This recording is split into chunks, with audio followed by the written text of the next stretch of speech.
وشق البحار. بسم الله الرحمن الرحيم. إن الحمد لله نحمده ونستعينه ونستغفره ونعوذ بالله من شرور أنفسنا ومن سيئات أعمالنا من يهده الله فلا مضل له ومن يضلل فلا هادي له وأشهد أن لا إله إلا الله وحده لا شريك له وأشهد أن محمدا عبده ورسوله أما بعد. Saudara jemaah, bapak, ibu-ibu, hadirin yang dirahmati oleh Allah Ta'ala, alhamdulillah kita bisa berkumpul kembali. Kita melanjutkan pembahasan kitab Ahkamul Janaiz, hukum-hukum yang berkaitan dengan jenazah.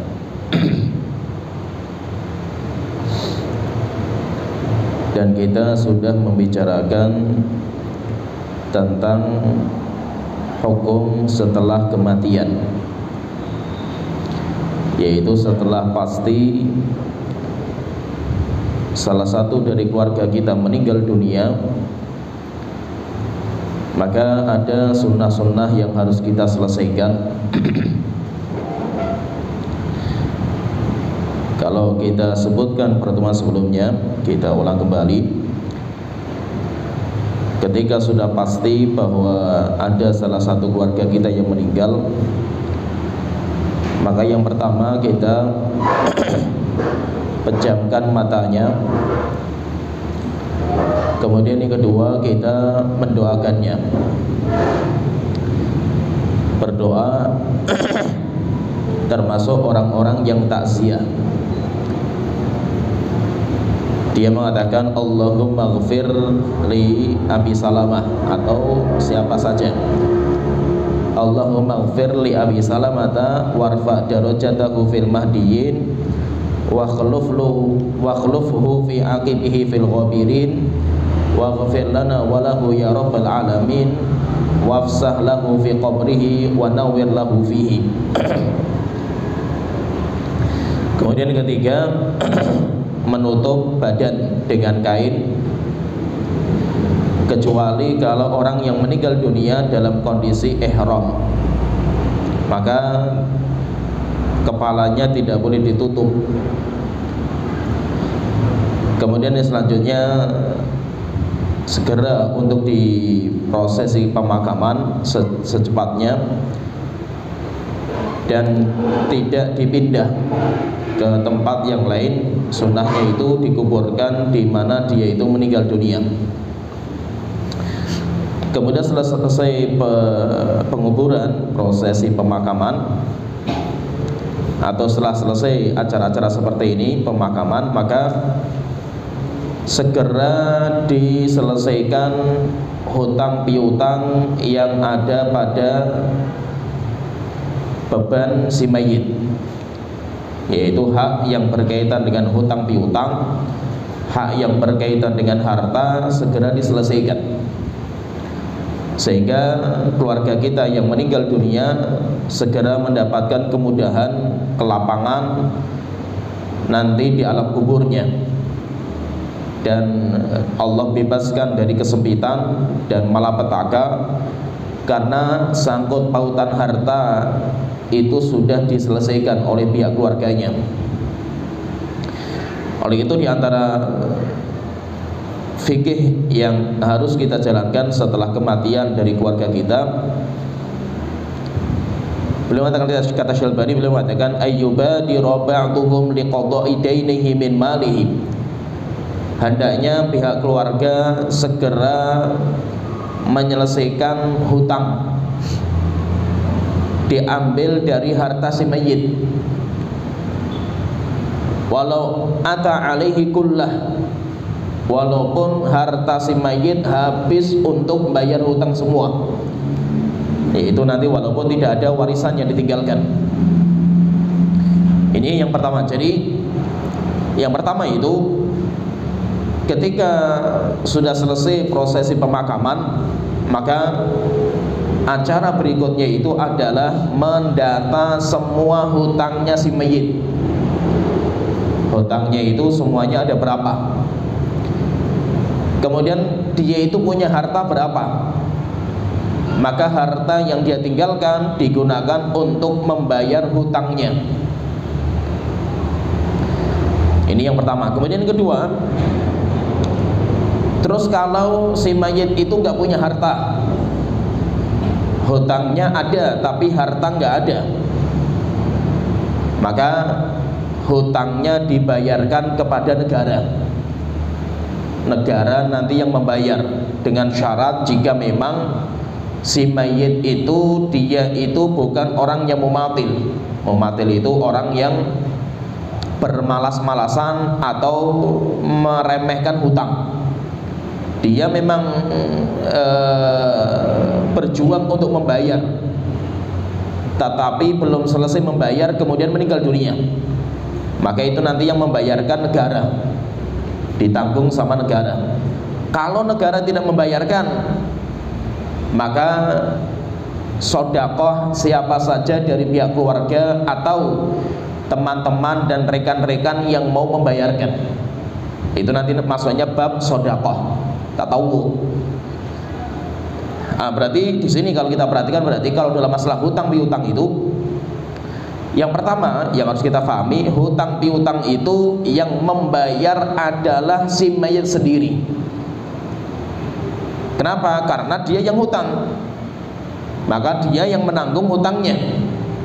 Wala taziru waziratun wizra ukhra. Allah Ta'ala mengatakan, dan setiap orang menanggung beban masing-masing.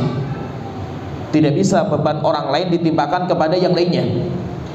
Beban seseorang ditimpakan kepada orang lain tidak ada. Semua orang menanggung urusan masing-masing. Itu berarti bayar hutang itu siapa yang wajib? Yang wajib yang berhutang. Kalau dia meninggal dunia terus bagaimana? Maka harta dia yang tersisa digunakan untuk membayar hutang. Kalau masih ada sisa, maka nanti sisanya baru diwaris. Kalau harta si mayit itu nggak ada sisanya atau kurang, terus bagaimana? Maka nanti negara yang membayarkan. Negara yang membayarkan. Kalau negara tidak ikut andil dalam urusan seperti ini, maka nanti tatawwu. Kita buka pintu kayak pintu donasi untuk menyelesaikan utang saudara kita. Kalau keluarganya itu bisa membayarkan, alhamdulillah. Anaknya dari uang anaknya sendiri, atau istrinya, kalau istrinya itu punya uang tabungan, dia pakai untuk membayarkan utang suaminya, itu sedekah. Itu sedekah, enggak diwajibkan. Tidak diwajibkan, tetapi nanti masuk dalam bab sedekah. Seperti anaknya, seperti pamannya, seperti keluarga besarnya. Atau kalau keluarga tidak ada yang mampu, maka teman-temannya, teman-teman akrabnya nanti ikut membayarkan. Itu nanti masuk dalam bab tatawwu, dalam bab sedekah. Nah, ini karena ini sudah berkaitan masalah harta. Ini berkaitan masalah harta, maka perlu kita pahami, walaupun ini sebenarnya nanti pembahasan masalah warisan. Pembahasan masalah warisan nanti mudah-mudahan kalau kita selesai menjelaskan ahkamul janaiz, kitab ini nanti mudah-mudahan kita bisa lanjut lagi tentang pembahasan warisan. Walaupun memang lebih jelimet pembahasan warisan, tapi minimal tergambar sedikit. Jadi orang ketika meninggal dunia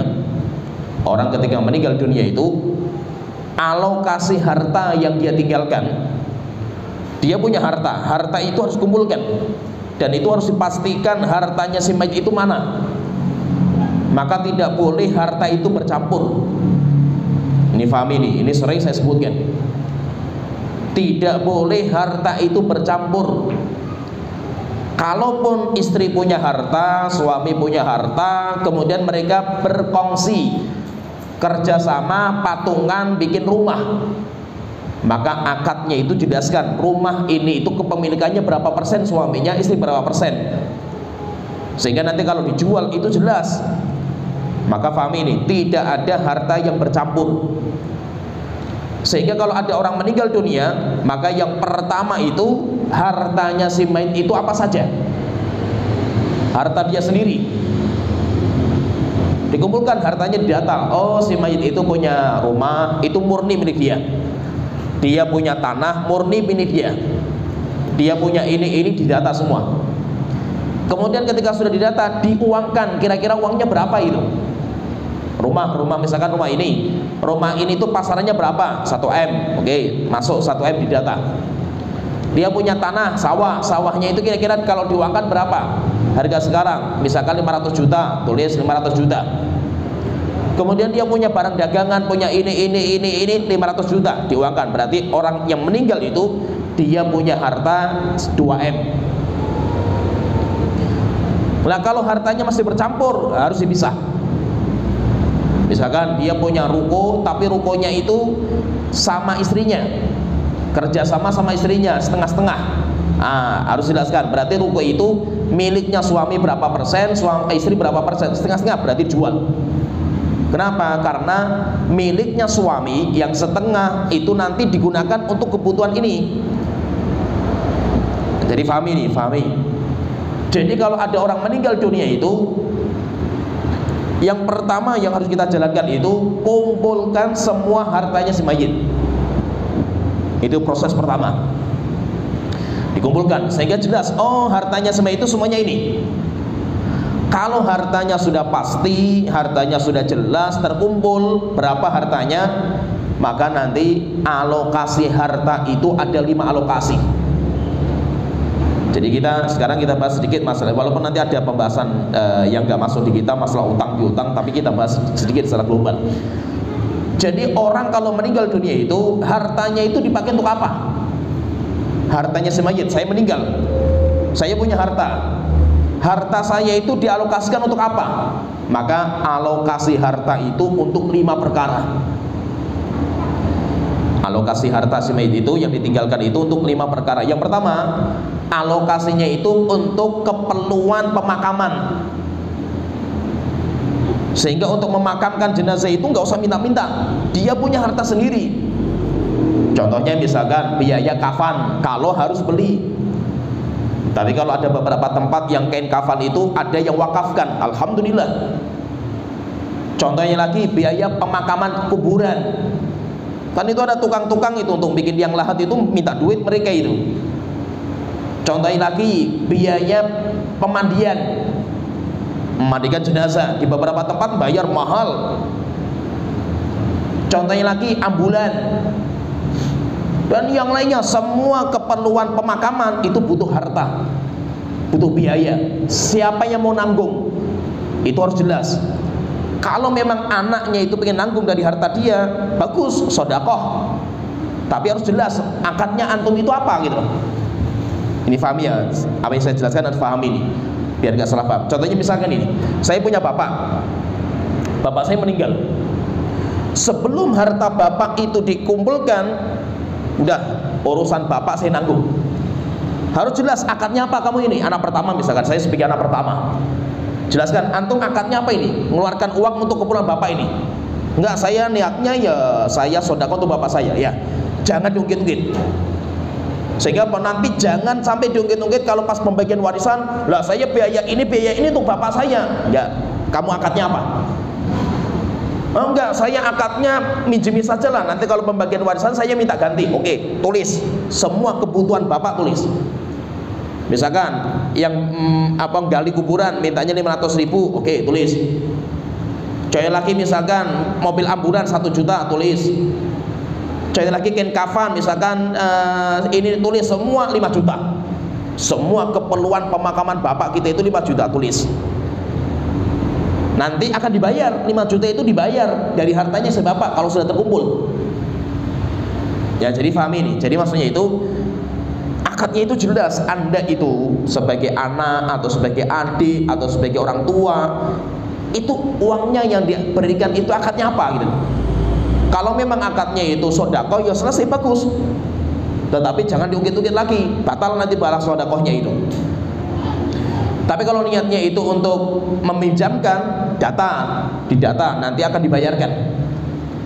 Jadi pertama itu alokasi harta yang ditinggalkan oleh si mayit itu, yang pertama dipakai untuk keperluan pemakaman. Apalagi di beberapa tempat tanah kuburan itu mahal. Jakarta misalkan itu mahal. Terus dari mana uangnya itu? Ya dari si mayit, dari uangnya dia. Kecuali kalau ada orang yang pengen sodakoh, bagus. Ini yang pertama. Kalau masih ada sisa, misalkan kalau untuk biaya pemakaman habis duitnya, ya selesai wis. Yang lain nanti nggak kebagian alokasi yang lainnya itu. Tapi kalau masih hartanya ini masih tersisa, maka alokasi yang kedua. Alokasi yang kedua itu untuk bayar hutang yang ada kaitan dengan barangnya si mayit. Hutang yang ada sangkut pautan dengan barang. Maksudnya apa? Contohnya misalkan bapak itu ketika meninggal, dia itu masih punya mobil, tetapi mobilnya itu masih ada 1 tahun lagi angsuran. Nah, berarti kan bapak itu punya hutang. Hutangnya itu ada kaitan dengan barang. Barangnya itu mobilnya nggak bisa diwaris selama utang belum dibayarkan. Maka utang yang seperti ini harus segera diselesaikan. Harus segera diselesaikan. Contoh lagi misalkan bapak itu punya misalkan beli ruko, utang dari seseorang misalkan itu, tapi jaminannya sertifikat ruko itu. Nah, berarti kan rukonya nggak bisa diwakafkan atau tidak bisa diwariskan kalau masih ada utang kan gitu. Harus selesaikan. Itu namanya dinamakan dengan duyun mu'allaqah. Utang itu nanti ada 2. Utang yang ada kaitan dengan barang seperti tadi, masih ada tanggungan kredit atau utang uang sama temennya, jaminannya barang, sertifikat dan yang lainnya. Nah, itu harus segera dibayarkan. Supaya apa? Supaya barangnya itu segera bisa diwaris. Nah, berarti diselesaikan itu. Itu namanya duyun mu'allaqah bidzawat, yaitu utang yang ada sangkut pautan dengan barangnya si mayit, sehingga barangnya si mayit itu nggak bisa diwaris selama hutangnya belum dibayarkan. Kalau itu sudah selesai semua, misalkan mobil, bapak kita itu masih punya angsuran mobil setahun. Oke, setahun itu berapa? Dihitung. Setahun itu kalau 1 bulannya misalkan 5 juta, 12 bulan, ya berarti kan 60 juta. Oke, 60 juta bayar. Selesai bayarkan, mobilnya ambil total, berarti mobilnya bisa diwaris karena sudah totalitas dimiliki. Contoh lagi misalkan bapak kita itu utang sama teman akrabnya, utang 100 juta, jaminannya sertifikat rumah. Nah, berarti rumah nggak bisa diapa-apakan ini selama utangnya 100 juta itu belum dibayarkan. Oke, berarti duitnya bapak yang ada bayar 100 juta, sertifikatnya diambil. Kalau utang-utang ini yang ada sangkut pautan dengan barang sudah selesai, kok hartanya bapak itu masih ada, maka masuk alokasi yang ketiga. Alokasi yang ketiga dinamakan dengan duyun mutlaqah, utang piutang yang gak ada sangkutan dengan barang. Utang piutang yang tidak ada sangkutan dengan barang. Contohnya misalkan bapak kita itu utang sama kakaknya 10 juta, nggak ada jaminan, nggak ada apa-apa, utang tok, duit murni. Nah, ini baru kita bayar. Kita data bapak kita itu punya utang berapa sih yang mutlaqah itu, yaitu utang-utang yang cuma sekedar uang, dapat duit, nggak ada jaminan, nggak ada apa, nggak ada barang lah itu utang. Akhirnya selesaikan, dinamakan dengan duyun mutlaqah, utang piutang yang sifatnya itu nggak ada kaitan dengan sesuatu apapun, cuma yang penting duit lah itu, bendanya cuma duit bentuknya itu. Nah ini nama alokasi yang ketiga. Kalau ini sudah diselesaikan, utang yang ini sudah diselesaikan, kok uangnya masih ada, maka alokasi yang keempat masuk ke wasiat. Wasiat bapak kita apa? Oh, bapak saya itu wasiat dulu ketika masih hidup, wasiat nanti kalau saya mati saya pengen nyumbang masjid 100 juta misalkan ya, berwasiat seperti itu. Oke, wasiat bapak kita itu 100 juta. Sekarang harta yang sisa ini Harta yang sisa setelah pemakaman jenazah, bayar utang yang ada kesangkutan dengan barang atau utang yang mutlak. Sisanya berapa? Sisanya itu bapak kita itu punya uang 500 juta, sisanya 500 juta. Oke, 500 juta. Bapak kita itu berwasiat, wasiatnya itu pengen nyumbang masjid 100 juta. 100 juta itu wasiatnya, hartanya yang tersisa 500. Berarti wasiatnya bapak kita itu nggak lebih dari 1/3. Ini yang pernah kita bahas sebelumnya. Berarti apa? Wasiatnya sah. Berarti uangnya diambil 100 juta untuk masuk masjid. Atau bapak kita wasiat, saya berwasiat nanti cucu saya punya cucu dari anak perempuan. Contohnya misalkan ya, bapak saya itu punya 2 anak. Laki-laki saya, perempuan, adik saya. Saya sudah keluarga, adik saya sudah keluarga, sudah punya anak. Adik saya meninggal.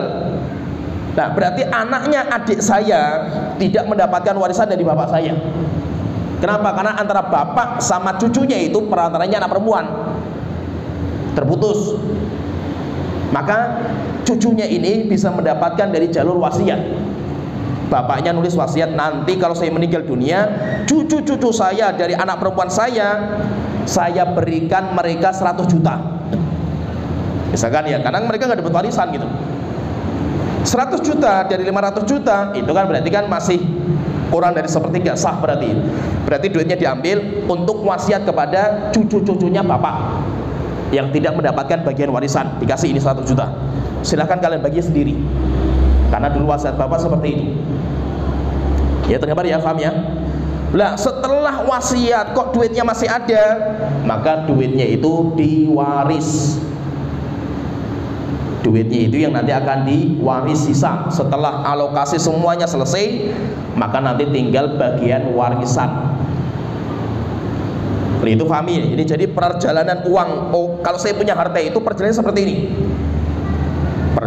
Maka supaya jelas dari awal alokasi pertama untuk proses pemakaman, utang yang ada sangkutan dengan barang atau utang yang mutlak, wasiat, warisan, itu kuncinya satu. Tadi yang saya sebutkan di awal, kuncinya satu. Kejelasan hartanya si mayit itu apa. Yang jadi problem pembagian seperti ini itu karena hartanya nggak jelas. Ini problem sampai sekarang lah apalagi di Indonesia itu serba ngambang. Sehingga orang meninggal dunia itu kalau ditanya itu, anaknya misalkan ditanya atau istrinya lah, bapak itu hartanya apa saja sih? Bingung. Anak-anak saja terkadang nggak tahu, istrinya saya nggak tahu gitu. Dan banyak pengusaha-pengusaha itu kayak gitu itu. Ditanya coba istrinya saja, ketika ditanya suaminya masih hidup gitu. Itu suami kamu itu hartanya apa saja itu? Nggak tahu saya itu. Kamu tahu nggak itu suami kamu itu punya rumah itu di Pekalongan itu? Nggak tahu saya itu. Banyak pengusaha-pengusaha sukses istrinya saja nggak tahu itu harta suaminya itu. Nah, ini jadi kacau ini. Akhirnya kok nggak bisa diwaris nantinya, itu bahaya. Oleh itu apa? Antum itu kalau punya harta, bapak suami itu kalau punya harta didata. Saya punya harta ini, sawah di sana. Saya punya harta rumah sana. Saya punya usaha ini. Saya ini jelas. Sehingga apa? Pihak keluarga itu tahu hartanya si bapak. Sehingga nanti semua harta ini walaupun masih barang bentuknya itu tanah, masih rumah, masih usaha, masih ini, itu nanti bisa diuangkan, dinominalkan.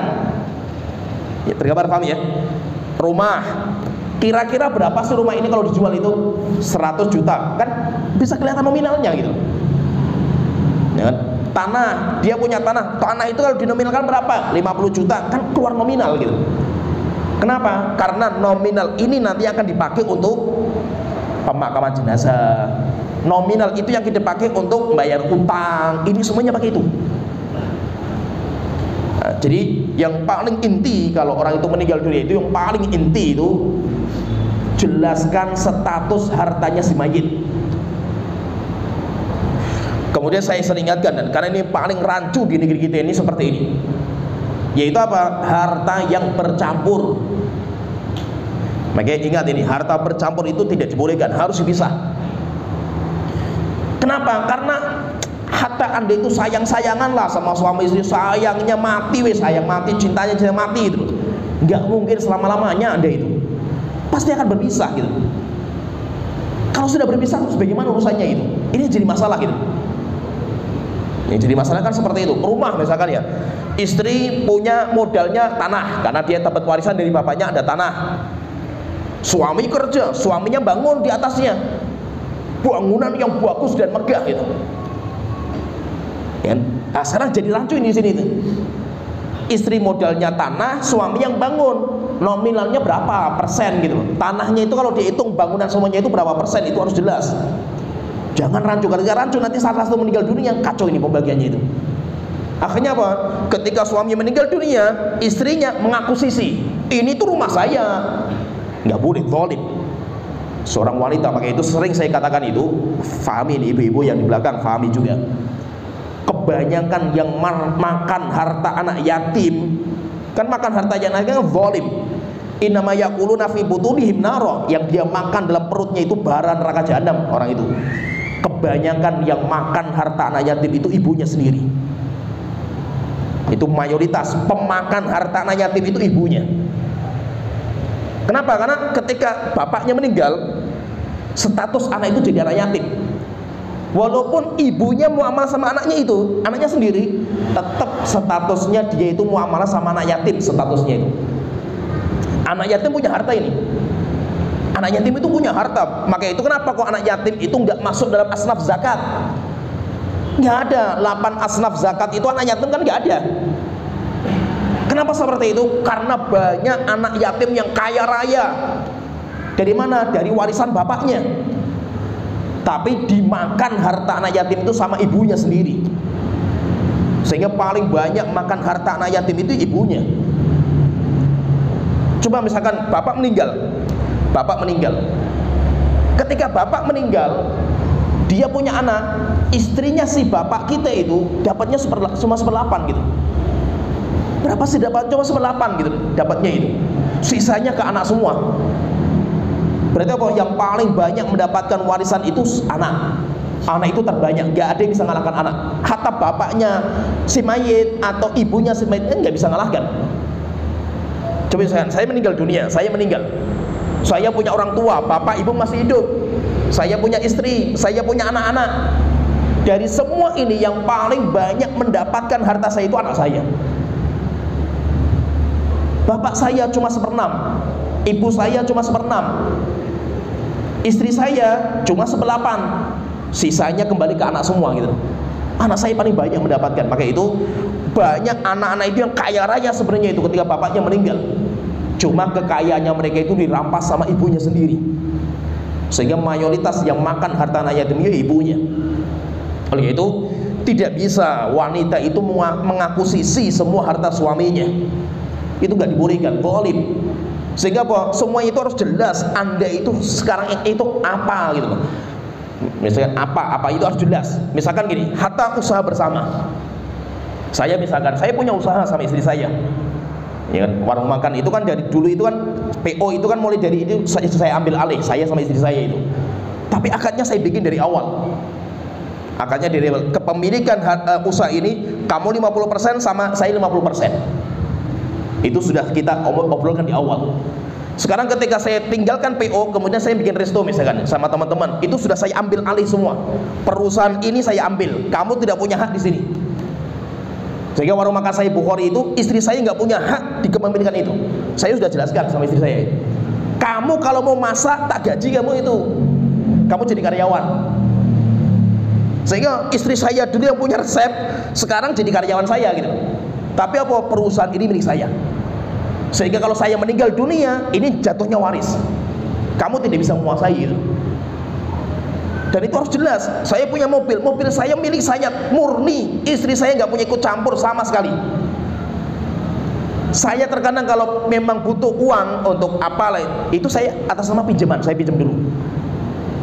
Istri saya punya barang juga, dulu punya motor istri saya itu. Saya nggak berhak untuk ngambil sepeser pun dari uangnya istri. Sehingga apa? Dari awal itu jelas. Dari awal itu jelas. Istri kita memang kita berikan nafkah, iya kita kasih nafkah kan itu. Tetapi apa? Harus jelas. Yang paling keliru, paling banyak itu termasuk bisnis. Ini paham ini, bisnis. Kacau wes gitu. Sehingga apa? Sekarang misalkan gini, batik, usaha batik. Usaha batik itu sebenarnya milik istri. Dulunya itu, awal kali ketika menikah itu istri itu punya usaha batik. Tiba-tiba nikah sama suaminya, dikembangkan sama suaminya jadi perusahaan besar batiknya ini. Pertanyaan yang jadi masalah ini, akadnya apa suaminya itu? Suaminya ketika menjalankan bisnis istrinya itu akadnya apa? Anda itu pegawai digaji, atau Anda itu tabarruk itu sodakoh lah, berarti saya sodakoh sama istri saya lah, tak kembangkan, saya nggak minta apa-apa. Jangan nuntut setelah itu. Ya, atau Anda itu akadnya pengen memiliki saham di situ. Oke, sahamnya tetapkan berapa sahamnya Anda itu. Sehingga harus jelas. Di sini kebanyakan yang terjadi itu kacau wis kondisi itu. Sehingga apa? Problem pembagian harta waris itu kenapa kok susah sekali di Indonesia itu? Karena statusnya gak jelas. Status apa? Kepemilikan hartanya si mayit. Mayit itu punya harta apa sih itu? Itu gak jelas, ngambang, nggak ada yang pasti gitu. Nah, sehingga apa? Sehingga itu yang jadi masalah. Contohnya lagi, misalkan saya contohkan ya. Pernah kasus juga, ada kasus datang ke saya kayak gitu. Masalahnya itu ada kasus. Jadi ada rumah, bapak itu punya rumah besar. Kemudian orang pada makin lah, keluarganya itu makin di situ. Suatu ketika rumah itu bocor, perlu direhab. Akhirnya ada anak satu yang merehab, karena anak itu kaya waktu itu. Merehab, biaya rehabnya mahal. Tapi yang jadi masalah ini apa? Status Anda itu mengeluarkan uang untuk rehab itu apa gitu? Statusnya hibah ke orang tua, atau statusnya utang? Utang dicatat sehingga nanti dibayar ketika diwariskan kan, hartanya diwariskan itu. Atau Anda itu apa gitu loh? Nggak jelas statusnya itu. Wes pokoknya ya saya karena tinggal di situ atas nama bapak, ya saya rehab. Bapaknya meninggal dunia, ribut setelah itu. Akhirnya apa? Saya dulu rehab rumah ini tuh 100 juta saya minta bagian. Yang lain yang matan ya, kamu kan dulu kan ngasih ke orang tua gitu loh. Akhirnya apa? Ribut keluarga gara-gara masalah itu. Kenapa ribut? Karena tidak pastinya status. Ya, paham ya? Maka itu ini bukan masalah yang mudah loh, seperti ini berat. Masalahnya nggak sembarangan. Kalau urusan bagi-bagian, orang meninggal dunia, anaknya dapat berapa, istrinya berapa, gampang. Kalau nggak tahu belajar, gampang lah. Buka Google saja ada aplikasinya itu.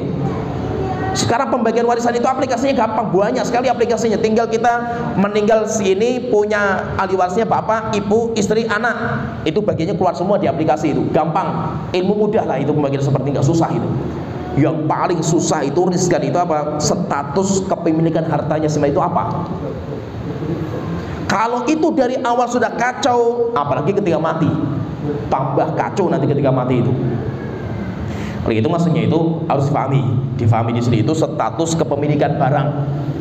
Status kepemilikan barang. Kalau memang usaha bersama, kalau bisa itu ada tulisan lah, minimal tulisan lah. Kalau bisa, kalau sudah besar dinotariskan jelas bahwasanya usaha ini, perusahaan ini kepemilikannya itu suami atas nama si A 50% kepemilikannya, sahamnya istri 50%.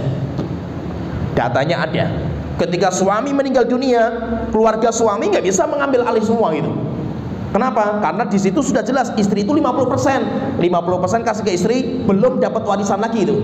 Istri nanti dapat warisan lagi itu. Nah, jadi maksudnya itu ini harus pahami, seperti ini itu harus pahami, karena kebanyakan rancunya itu ketika status kepemilikan harta itu nggak jelas. Nah, jadi intinya alokasi harta ketika kita meninggal dunia itu alokasinya itu ada untuk alokasi itu bayar hutang. Jadi itu harus segerakan untuk bayar hutang. Kenapa? Karena kasihan orang tua kita kalau hutangnya itu nggak segera dibayarkan. Dan itu nggak mudah, berat. Urusan bapak kita itu berat karena utangnya ditunda-tunda gitu. Terkadang itu bapak kita itu punya harta banyak gitu loh, cuma ahli warisnya itu nggak mau membayarkan segera. Kenapa? Karena rumahnya nggak mau dijual. Lah kenapa? Ini nanti sebentar lagi ada jalan tol di sini itu. Oh, harganya berlipat-lipat. Kapan? 10 tahun lagi rencananya itu. Selama mati sampai 10 tahun bapak kita belum bayar utangnya itu.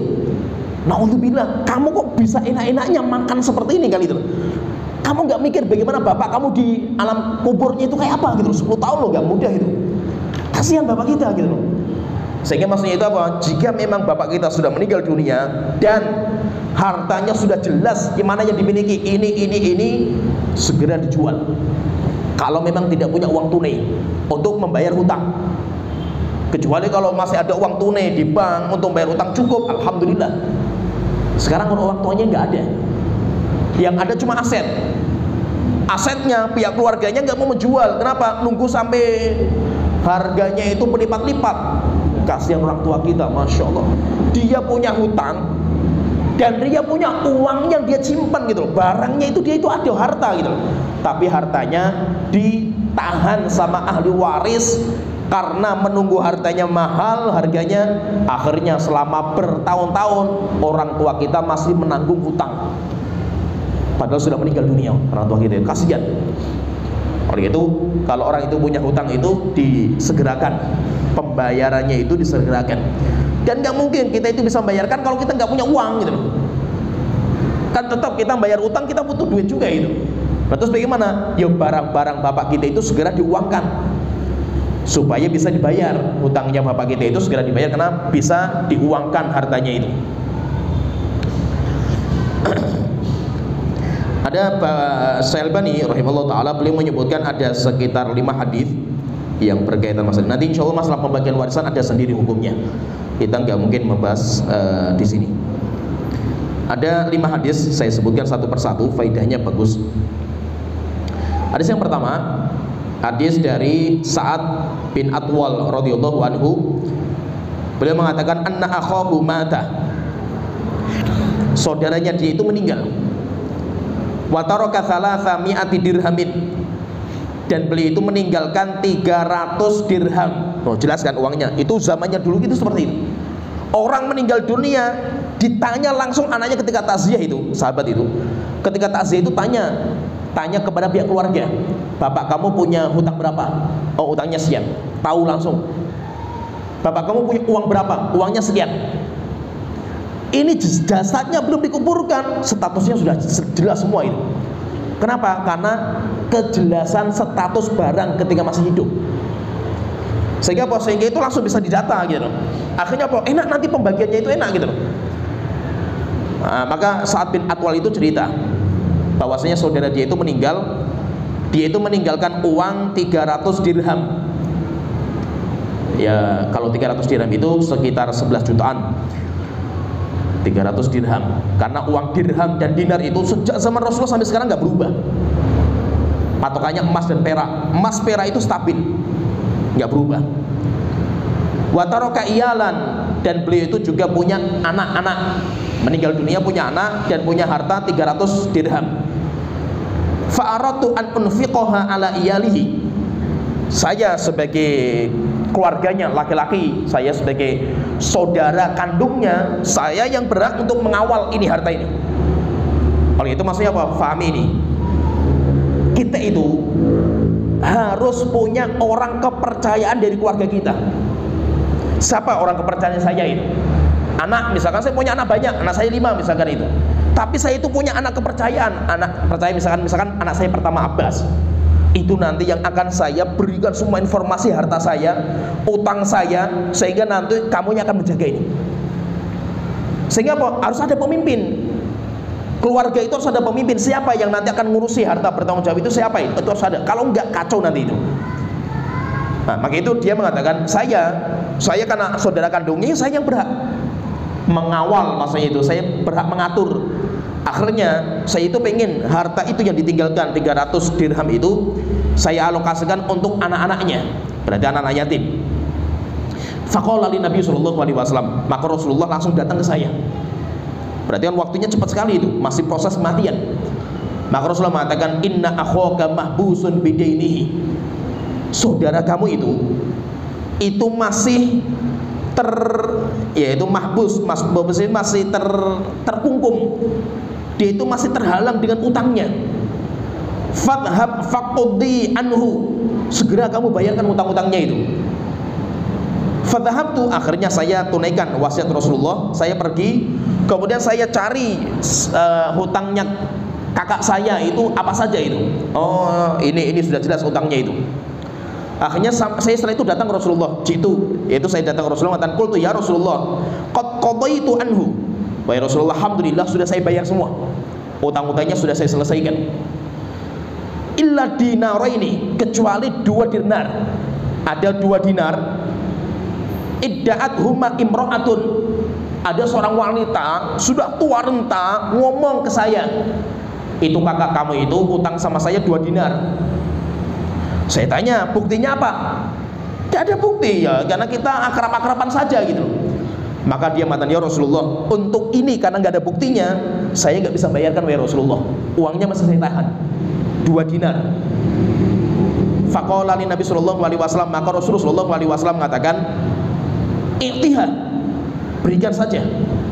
Berikan saja, fa innaha muhiqqatun, karena itu adalah wanita yang baik.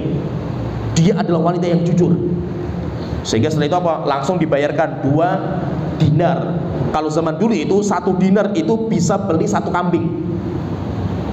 Zaman dulu. Sekarang sama, 1 dinar itu masih bisa dipakai untuk beli 1 kambing. Harganya nggak berubah. 1 kambing itu ya 1 dinar. Sehingga 1 dinar itu sekitar 2,5 juta lah, sekitar 3 juta. Itu untuk beli 1 kambing bisa 2,5 lah. Berarti 5 juta. Nah, tapi wanita itu direkomendasikan sama Rasulullah SAW. Sehingga Rasulullah SAW berikan saja karena itu wanita yang jujur. Tetapi kalau kita nggak mungkin gitu. Kan setelah orang mati, misalkan ada pihak keluarga mati, kemudian ada pengumuman dari perwakilan dari pihak keluarga, siapa yang punya sangkut pautan dengan si mayit segera selesaikan dengan pihak keluarga. Tiba-tiba ada orang datang ke kita, pihak keluarga, bapak kamu punya uang utang 100 juta sama saya itu. Percaya nggak kita itu? Kan nggak mungkin percaya, buktinya mana kan gitu. 100 juta nggak mungkin, kalau cuma 100.000 sih nggak apa-apa gitu. 100 juta gitu loh, mana buktinya itu? Kalau dia mengatakan, oh enggak, ya nggak ada bukti, kita teman akrab gini-gini, nggak bisa gitu loh. Mana buktinya kan itu? Nah, berarti paham ini. Kalau sudah sangkut pautan dengan harta itu, apalagi nominalnya besar, itu kalau bisa itu ada hitam di atas putih, tanda tangan itu ada. Kalau yang barang-barang kecil nggak apa-apa, tinggal ditulis saja, diberitahu. Orang itu orang kalau punya utang itu, hatta kerupuk makan di warung makan gitu. Kita makan di warung makan, ya kan, masih ngutang es teh sama kerupuk. Wes bu, besok lah, besok saya biasa makan di sini pelanggan sih. Pulang mati jedier kan gitu. Kerupuk sama es teh itu sudah nggak terbayarkan itu. Orang yang itu pun mungkin lupa juga kan itu loh. Yang penjualnya kan lupa juga kan itu. Nah, kecuali kalau kita catat, hari ini saya tadi makan di warung ini kerupuk sama es teh belum bayar, harganya sekian. Tulis di HP. Saya mati, istri saya bisa baca HP saya. Oh, utangnya sekian. Kerupuk bisa terbayarkan, es teh bisa dibayarkan. Kenapa? Karena utangnya terdata. Apalagi beberapa pengusaha itu ada beberapa orang itu saya dapatkan. Prinsip dia itu, dia ngomong sama istrinya gini. Jadi cerita sama kita lah, Ustaz, saya itu nggak pernah cerita utang saya kepada keluarga saya. Kenapa? Nominalnya besar. Saya kalau cerita nanti malah stres mereka itu. Sehingga apa? Utang, saya punya usaha saya itu utangnya berapa itu saya simpan untuk diri saya sendiri itu. Sehingga anak saya, istri saya nggak pernah tahu utang saya itu berapa, supaya mereka nggak stres itu. Saya tanya setelah itu sama bapaknya. Terus kalau bapak meninggal sekarang atau besok pulang mati, istri sama anak bapak bayarkan nggak gitu? Oh yo, berat Ustaz nanti kalau ada tiba-tiba datang orang misalkan 1 miliar gimana gitu. Yo nggak dibayarkan mungkin. Nanti neraka jahanam kamu gimana itu urusannya kan gitu. Nggak apa-apa, kalau memang itu kan bukan berarti Anda itu minta sama istri, enggak gitu. Saya cerita sama istri, saya punya utang sekian, bukan berarti saya minta sama uangnya istri, enggak. Saya punya harta gitu. Tolong harta saya ini gunakan untuk bayar utang saya gitu nantinya itu. Ya terima ya. Bukan berarti saya itu minta sama anak, minta sama istri, bukan. Saya punya harta itu. Harta saya itu tolong jangan dibagi-bagi kepada keluarga waris sampai utang saya dibayarkan, karena itu hak saya gitu. Nah, jadi masa itu diberitahu itu supaya nanti itu terbayarkan hartanya itu. Hadis yang kedua dari Samurah bin Jundub. Beliau bercerita, anak Nabi sallallahu alaihi wasallam shalla ala janazatin wa fi riwayatin shalla subha. Rasulullah sallallahu alaihi wasallam itu ketika selesai sholat subuh, kemudian setelah itu beliau itu sholat jenazah di waktu subuh. Falaman sarafa qala, setelah selesai Rasulullah sallallahu alaihi wasallam itu mengumumkan pengumuman, aha huna min ali fulan ahadun, apakah di antara jamaah ini ada yang dari keluarganya si mayit ini? Siapa keluarganya si mayit itu siapa? Fasakatal qaumu, semua orang diam, gak ada yang ngomong. Wa kana idza ibtada'ahum bi syai'in sakatu. Dan biasanya Rasulullah itu kalau memang ngomong sekali, para sahabat diam, gak ada yang jawab. Nanti biasanya Rasulullah kalau penting diulang lagi 2 kali 3 kali. Kalau sudah sampai 3 kali, biasanya nanti baru ada orang yang jawab. Maka Rasulullah tanya, siapa yang ada hubungan keluarga dengan si mayit ini? Pertanyaan kedua nggak ada yang jawab. Sampai ketiga, setelah itu ada orang mengatakan, hudha ya Rasulullah, ini ya Rasulullah, ini ada hubungan itu. Faqamar rajulun, tiba-tiba ada orang yang berdiri yajurru izarahu min muakhirin nasi, dalam kondisi dia itu sedang angkat nyincing bajunya, dan rupanya dia itu sedang di belakang yaitu kumpulan jamaah di paling belakang. Setelah itu dia maju. Setelah itu Rasulullah mengatakan, ma mana'aka fil marratainil ulayaini an takuna ajabtani, kenapa kamu panggilan pertama kedua enggak jawab saya? Amma inni lam unawwih bismika illa li khair, saya tidak akan menyebutkan nama kamu, tapi kan saya cuma butuh mana orang yang punya pihak keluarga dengan orang, ada sangkutan keluarga dengan ini. Akhirnya setelah itu Rasulullah mengatakan, inna fulanan, saudara kamu ini yang semayit ini, maksurun bidainihi anil jannah, saya mendapatkan wahyu dari Allah Ta'ala bahwasanya keluarga kamu ini dia terhalangi untuk masuk surga karena hutangnya. Fa in syi'tum fadfu, maka saya serahkan urusannya kepada pihak keluarga. Kalau kamu mau menyelamatkan saudara kamu, tebus utangnya. Fa in syi'tum, kalau kalian tidak mau, fa aslimuhu ila adzabillah, maka berarti apa? Kamu telah menyerahkan keluarga kamu untuk diazab sama Allah Ta'ala. Sedang kamu pilihan kamu pihak keluarga 2. Kamu selamatkan keluarga kamu ini, atau kalau tidak, ya akan diazab sama Allah Ta'ala. Falau ra'aita ahlahu wa man yataharrauna amrahu qamu faqafu anhu. Akhirnya ketika Rasulullah mengatakan seperti itu, pihak keluarga semuanya datang Rasulullah SAW. Kemudian sampai akhirnya mereka semuanya itu menunaikan semua hutang si mayit itu. Berarti menunjukkan apa? Menunjukkan bahwasanya utang itu penting sekali. Dan itu kalau kita perhatikan kan langsung hari itu juga gitu. Rasulullah mengatakan hari ini juga, selesaikan hari ini, enggak ditunda sampai 1 bulan, 2 bulan, sampai bertahun-tahun kan itu. Kemudian hadis yang ketiga dari Jabir bin Abdullah radhiyallahu anhu, beliau mengatakan, mata rajulun, ada orang yang meninggal dunia di waktu kami, faghassalnahu wa kafannahu wa hannatnahu, kami mandikan, kami kafani, dan kami berikan minyak wangi. Wa wada'nahu li Rasulillah sallallahu alaihi wasallam haitsu tudha'ul janaiz. Setelah selesai semuanya, saya taruh di tempat di mana Rasulullah itu biasa mensolatkan jenazah, di situ, di depannya Rasulullah. Inda maqami Jibril. Tsumma adzanna Rasulullah sallallahu alaihi wasallam bisolati alaihi. Ketika sudah siap, sudah kami taruh di tempat sholat jenazah, kami beritahu kepada Rasulullah, ya Rasulullah sudah siap. Faja'a ma'ana, akhirnya Rasulullah datang bersama kami.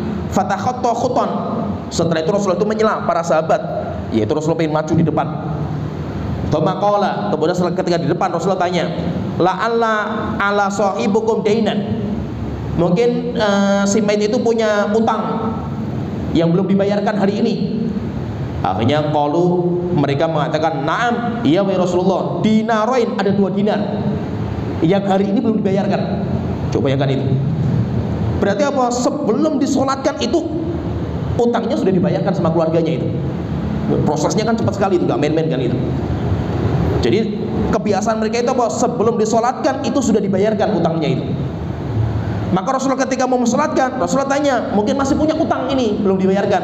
Para sahabat mengatakan, benar wahai Rasulullah, 2 dinar. Akhirnya setelah itu Rasulullah mundur. Rasulullah mengatakan, sallu ala sahibikum. Berarti kalau 2 dinar itu sekitar 5 juta, 6 jutaan. Maka Rasulullah mengatakan, sholatlah kalian, sholat untuk saudara kalian, kalau saya enggak. Akhirnya Rasulullah mau mundur. Ketika Rasulullah mau mundur, faqala lahu rajulun minna, ada salah satu dari kami namanya Abu Qatadah. Dia mengatakan, ya Rasulullah, huma aliyya. Ya Rasulullah, wis biarkan 2 dinar itu saya tanggung. Saya nanti akan bayarkan ya Rasulullah itu. Maka Rasulullah SAW beliau langsung menghampiri saya, menghampiri Abu Qatadah tadi itu. Langsung diingatkan sama Rasulullah itu. Huma alika wa fi malika. Saya ingatkan kamu, 2 dinar itu tanggungan kamu dan itu nanti diambil dari harta kamu, bukan hartanya si mayit. Karena mungkin si mayit sudah tidak ada harta lagi, kamu nanti akan menanggung itu. Wal mayyitu minhuma bari'un, dan ketahui mayit berlepas diri dari 2 harta, 2 dinar tadi itu. Kamu mau nggak seperti itu? Dia mengatakan, "Naam, iya wahai Rasulullah, saya siap. Biarkan itu jadi tanggung jawab saya. Si mayit sudah berlepas diri." Faja'ala Rasulullah sallallahu alaihi wasallam, setelah itu Rasulullah maju ketika sudah ada yang menanggung hutangnya, si mayit sudah berlepas diri dari hutang. Rasulullah maju, fasalla alaihi, kemudian Rasulullah mensalatkan. Setelah itu setiap ketemu dengan Abu Qatadah didatangi sama Rasulullah. Rasulullah tanya, "Ma sona'ati dinaron?" Wahai Abu Qatadah, bagaimana dengan 2 dinar? Sudah belum? Dia mengatakan, "Ya Rasulullah, innama mata amsi, baru kemarin mati ya Rasulullah, izinkan saya bernafas dulu lah," gitu. Kan baru kemarin mati itu. Rasulullah mengatakan, ingatkan, wahai Abu Qatadah, segera. Setelah itu apa? Ketemu lagi, diingatkan lagi, wahai Abu Qatadah, 2 dinar gimana 2 dinar itu? Dia mengatakan, nanti sebentar lagi wahai Rasul, ini sudah mau saya bayarkan itu. Segera wahai Abu Qatadah, segera. Setelah itu ketemu dengan Rasulullah. Setelah itu Rasulullah mengatakan, tanya lagi, wahai Abu Qatadah, bagaimana dengan 2 dinar? Maka dia mengatakan, ya Rasulullah, alhamdulillah, qad qadaituhuma ya Rasulullah, sudah saya bayarkan. Maka Rasulullah mengatakan, al-ana hina baradat alaihi jilduhu, hari sekarang ini jasadnya si mayit itu baru bisa dingin di alam kuburnya itu. Berarti apa? Nabi matinya cepat, dibayarkan cepat. Kalau kamu mau menanggung tanggung jawab itu, kamu harus cepat segera itu. Ya, maka hutang itu jangan diremehkan. Kalau memang kita itu punya hutang, nggak apa-apa. Nabi Muhammad juga punya hutang. Para sahabat juga banyak punya hutang. Yang penting apa? Kita punya hutang itu, kita itu melihat diri kita itu bisa membayarnya. Kalau memang kita itu mampu membayar, nggak apa-apa gitu. Saya hutang dan insya Allah saya bisa membayar, walaupun dengan kredit pelan-pelan nggak apa-apa. Tapi kalau kita hutang dan kita itu nggak mungkin lah berat untuk membayarnya itu, maka jangan membebani diri kita. Kenapa? Kalau kita meninggal dunia, siapa yang bayarnya itu? Yang akan membayar nggak ada. Kalau nggak ada, nggak akan selesai sampai hari kiamat itu. Naudzubillah gitu.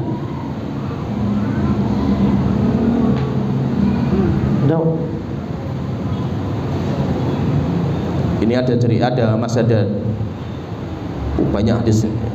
Kita potong saja langsung hadis yang ke-6. Karena hadis yang selanjutnya itu masih cerita masalah pentingnya bayar utang segera.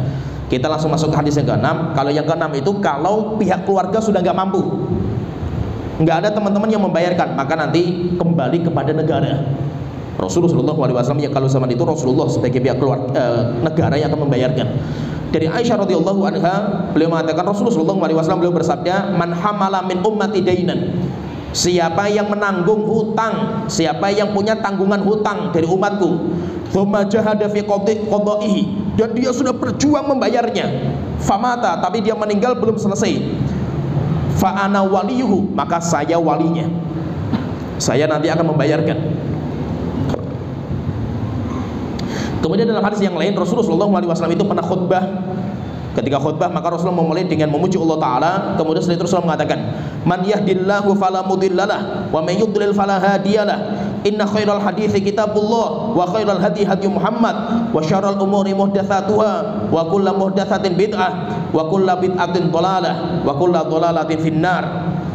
Itu Rasulullah khutbah di atas mimbar seperti itu. Setelah itu Rasulullah mengatakan, ketika Rasulullah itu khutbah, matanya merah, mukanya itu kayak orang marah sekali itu. Setelah itu Rasulullah SAW mengatakan, "Man taraka malan faliwarathatihi."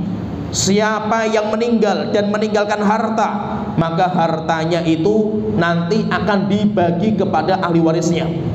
Wa man taraka diya'an aw dainan. Siapa yang meninggalkan anak-anak yang masih kecil. Orang meninggal, dia punya anak kecil-kecil. atau dia itu punya utang dan hartanya nggak cukup untuk membayar utangnya dan untuk menanggung anaknya, biaya anak-anaknya itu, maka Rasulullah SAW mengatakan fa'alayya wa ilayya, saya yang akan menanggung kebutuhan anak itu dan saya akan menanggung hutangnya, wa ilayya, dan serahkan kepada saya, semuanya serahkan ke saya. Setelah itu Rasulullah mengatakan wa ana waliyul mu'minin, dan saya itu adalah walinya orang-orang yang beriman. Maksudnya saya itu apa? Rasulullah itu maksudnya itu beliau mewakili waliul amri, yaitu beliau itu berarti apa? Pemerintah. Beliau itu adalah pemerintah. Maka kalau memang sudah mentok, tidak ada yang bisa membayar hutang, dari hartanya sebenarnya nggak cukup, dari warisan nggak cukup, dari keluarga sudah mentok, nggak ada yang bisa membayarkan, maka terakhir itu adalah pemerintah. Kalau tidak bisa lagi, maka nanti patungan teman-temannya, ayo patungan. Sehingga dulu kebiasaan para sahabat itu yang mungkin sekarang sudah hilang lah, kebiasaan itu, yaitu kalau orang takziah itu datang kepada anaknya, nah bapak kamu punya hutang berapa? Sekian. Hartanya ada berapa? Sekian. Kalau masih belum cukup hartanya bayar warisannya itu, hutangnya itu, maka para sahabat mengatakan saya bayar sekian, saya bantu sekian, saya nalangi sekian, saya sekian. Akhirnya apa? Nanti bisa memudahkan dalam pembayaran hutang. Ya, sampai di sini pembahasan kita, mudah-mudahan bisa bermanfaat dan bisa difahami, karena ini masalah penting. Ini masalah penting, masalah gak mudah ini, masalah yang seperti ini.